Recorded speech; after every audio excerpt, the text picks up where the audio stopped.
हाँ, हमारे जो प्राइवेट स्कूल्स हैं उनकी मुकाबला नहीं, उनसे बेहतर हैं और हो सकते हैं। यहाँ पे जो शिक्षक हैं जो उनकी योग्यता है, जाहिर सी बात है कि प्राइवेट स्कूलों के अध्यापकों से इनकी योग्यता बहुत अच्छी है और ये जिस तरीके से आते हैं, जितनी परीक्षाओं को दे करके विद्यालय में उनका सिलेक्शन होता है इस सर्विस में, वो प्राइवेट स्कूलों के टीचर्स की अपेक्षा बहुत अच्छा है। बस अगर ये सभी अध्यापक इस चीज़ को समझ लें कि हमारा असली काम क्या है और कैसे करना है, क्या ज़रूरत है बच्चों के लिए, अपने कर्तव्य को समझें, तो जाहिर सी बात है हमारा स्कूल प्राइवेट स्कूलों से बहुत आगे निकल जाएगा। ये मनीष यादव हैं, गाजीपुर में नंबर 1 सरकारी स्कूल कहे जाने वाले सिकंदरपुर प्राइमरी और मिडिल स्कूल के शिक्षक।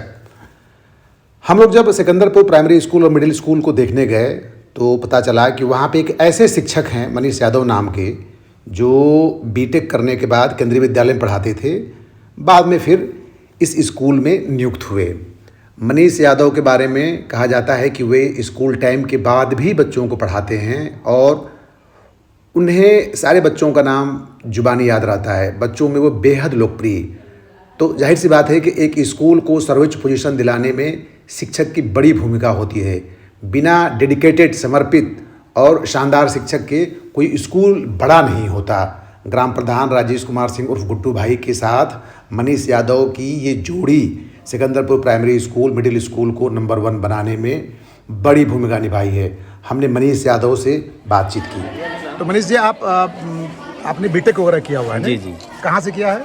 मैं गाजियाबाद से किया सर। और आपने भी कहाँ शुरू में जॉब किया? इससे पहले मैं केंद्रीय विद्यालय में पढ़ाता था, चेन्नई में।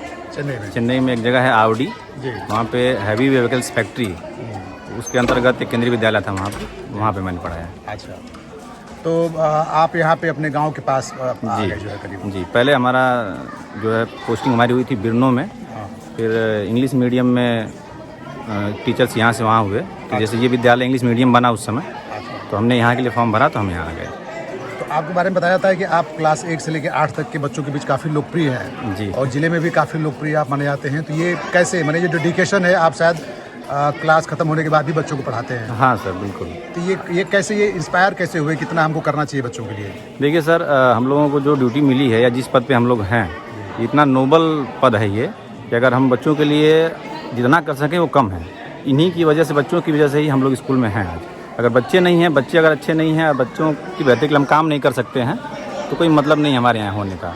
अगर उसके लिए हमको अलग से समय देना पड़े, विद्यालय के लिए अलग से समय देना पड़े, तो भी उसमें कोई दिक्कत नहीं है और देना भी चाहिए। क्योंकि बच्चे, चूँकि हमारे यहाँ जो बच्चे आए हैं वो जनरली ऐसे सामाजिक वर्ग से आते हैं जो उतनी सक्षम नहीं हैं। तो अगर उन पर अलग से ध्यान नहीं दिया जाएगा तो बच्चे और बच्चों की समानता में या उनके लेवल में आकर के कंपटीशन नहीं कर पाएंगे, अगर हम अलग से ध्यान नहीं देंगे बच्चों को।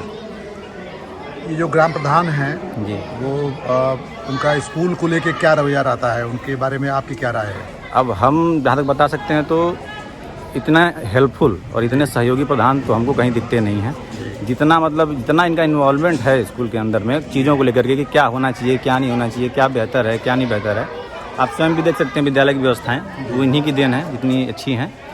जितना सहयोग से काम कर सकते हैं, हमको नहीं लगता कि शायद कोई ग्राम प्रधान हमारी नज़र में ऐसे हैं जो इतना सहयोग से काम करते हों और इतना विद्यालय के लिए तत्पर रहते हों, चाहे स्टाफ से हो, चाहे हमारे हेडमास्टर से सामंजस्य बिठा करके इतना बढ़िया से काम होता है, किसी चीज़ की दिक्कत ही नहीं होती। अगर हमको कोई ज़रूरत है, हम एक बार उनसे बात करें, कभी उन्होंने अभी तक ना नहीं कहा होगा कि नहीं ये काम नहीं होना चाहिए या वो दिक्कत है, ऐसा कुछ।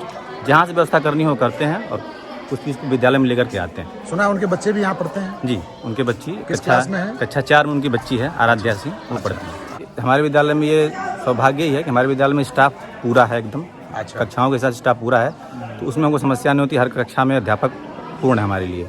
तो जो हम टाइम टेबल बनाते हैं वो बिल्कुल प्रॉपर तरीके से रन कर पाते हैं चीज़ों को लेकर। बना क्या रहे हैं सर? हम लोग हाउस बना रहे हैं।